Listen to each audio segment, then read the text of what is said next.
Last వీడియోలో 3వ అధ్యాయం గురించి తెలుసుకున్నాము. ఇప్పుడు ఈ వీడియోలో 4వ అధ్యాయం గురించి తెలుసుకుందాం. 4వ అధ్యాయం షిరిడీలో బాబా తొలి సాక్షాత్కారము. ఈనాటి భాషా వ్యవహారమును బట్టి చెప్పవలనచో ఆనాటికి వెనుకబడిన గ్రామములన్నింటి యందున వెనుకబడిన గ్రామము షిరిడి. అది 1854వ సంవత్సరము. ఒకనాడు గ్రామమందలి ఒకనొక వేప చెట్టు క్రింద తపస్సాచరించుచున్న 16 సంవత్సరముల కుర్రవాడొకడు హఠాత్తుగా సాక్షాత్కరించినాడు. చూచుటకు బాలుడైనను ఎట్టి చాపల్యములను లేక నిర్మోహిగాను నిర్వికల్పునిగాను నిర్వికారునిగాను తోచెడవాడు. ఎవరితోనూ కలువక చలికిని ఎండకును చెదరక రాత్రులందు సైతము ఒంటరిగానే ఉండేవాడు. ఆ కుర్రవాణి పుట్టు పూర్వోత్తరముల గురించియు ఊరు పేరు గురించియు ఎందరూ ఎంత ప్రశ్నించినను జవాబిచ్చేవాడే కాదు. షిరిడీలో ఖండోబా ఆలయం ఉన్నది. అప్పుడప్పుడు ఖండోబా అచ్చటి ఘనాచారి మీద వాలుట జరుగుచుండెను. ఒకసారి అట్లే పూనకము రాగా ఊరి వారందరూ కలిసి ఆ కుర్రవాని గురించి ప్రశ్నించినారు.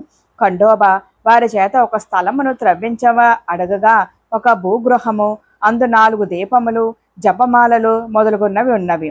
ఆ కుర్రవాడు అక్కడ 12 ఏండ్లు తపస్సు చేసినాడు అని ఖండోబా చెప్పుటతో ప్రజలు మరింత ఆశ్చర్యపోయినారు.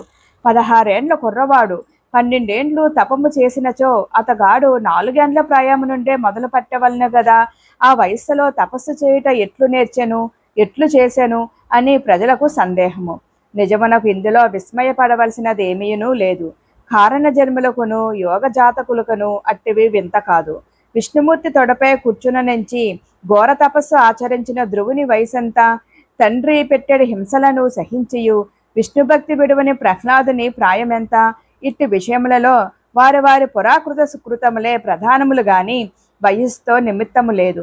అయినను షిరిడీ ప్రజలు ఆ కుర్రవాణిని చుట్టుముట్టి అదే పనిగా ప్రశ్నింపగా అతడు మాటలను తప్పించుచు ఆ ప్రాంతమున తన గురువుగారి సమాధి ఉన్నదని చెప్పుడుచే ప్రజలు భూగృహమును మూసివేశారు.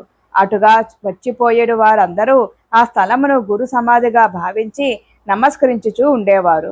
ఆ పిమ్మట కొద్ది రోజుల్లోనే ఆ బాల తపస్వి హఠాత్తుగా అదృశ్యమైపోయినాడు.